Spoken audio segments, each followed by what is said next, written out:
have you adapted, and has it been easy? Well, we have adapted very well. Obviously, it has not been easy.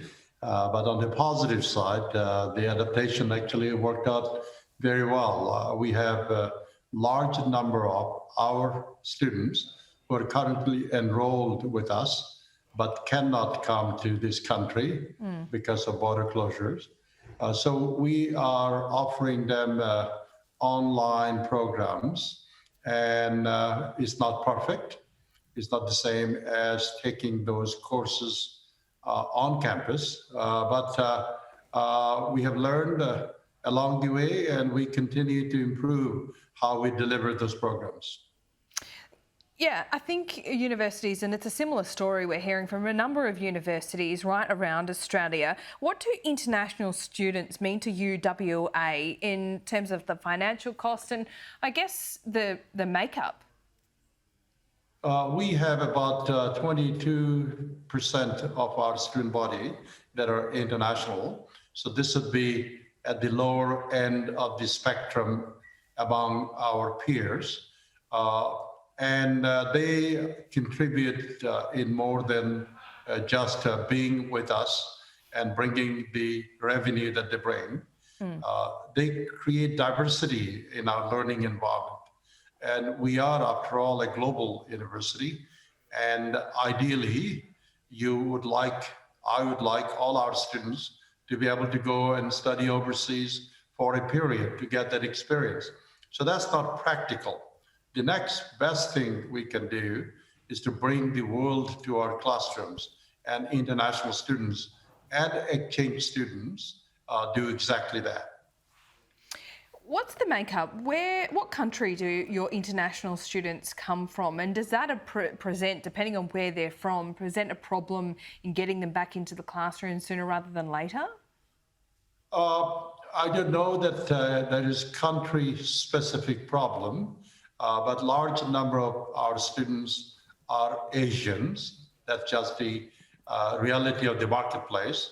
The demand for international education is the greatest in Asian countries, led by China. In our case, Singapore, Malaysia, Indonesia, and India are part of the mix. I think our biggest challenge is to bring them in while we protect the health, not only of our campus, but the health concerns of Australians. And I'm actually quite optimistic the way the vaccines have evolved with the combination of vaccination, testing, quarantining. I think it is simply a matter of time before we'll be able to feel safe enough to be able to bring some of those students to our campuses. What are the governments telling you, both state and federal governments, about the vaccine rollout and what that might mean for getting international students back with or without quarantine? We don't know any more than what the general public knows with respect to vaccine rollout strategy. But we are working with our governments, state as well as commonwealth governments, coming up with, if you will, a health plan or technical plan, how we may go about doing it. As the situation evolves, it is going through various stages of iteration. Personally speaking, I remain optimistic that an acceptable solution will be found within the next 6 to 12 months. Okay, well, that's good. We need some kind of movement on international students and travel. Earlier, we were hearing from the Minister who wanted proposals submitted from universities like yourself as to how you might help quarantine those students. Have you submitted a proposal? What would be your plan? We have been working with both levels of government for quite some time. One is we collectively. This is true for all universities. I'm more familiar, of course, with the WA universities. And our plans, as I mentioned, have evolved. But effectively, it involves quarantine, testing, and vaccination. And we have university residences, and we are looking at, if you will, quarantining the whole cohort as opposed to individual. So if you just imagine if you brought a plane load of international students, let's say from Singapore, who have been tested, who have been vaccinated, and then we bring them to one of our residences and effectively have a cohort quarantine. So they can interact.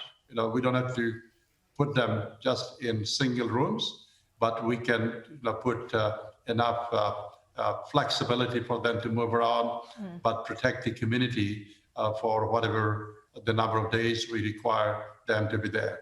So I think the plan is sound. It's just gaining confidence, getting those vaccines and, ironing out, if you will, all the factors that are associated with it. All right, Amit, Chakma, thanks so much for bringing us up to date. We look forward to those plans becoming a little bit more concrete, but as you say, it depends on the vaccine and perhaps even National Cabinet too. Thanks, we'll speak soon. So do we. Thank you very much for having me.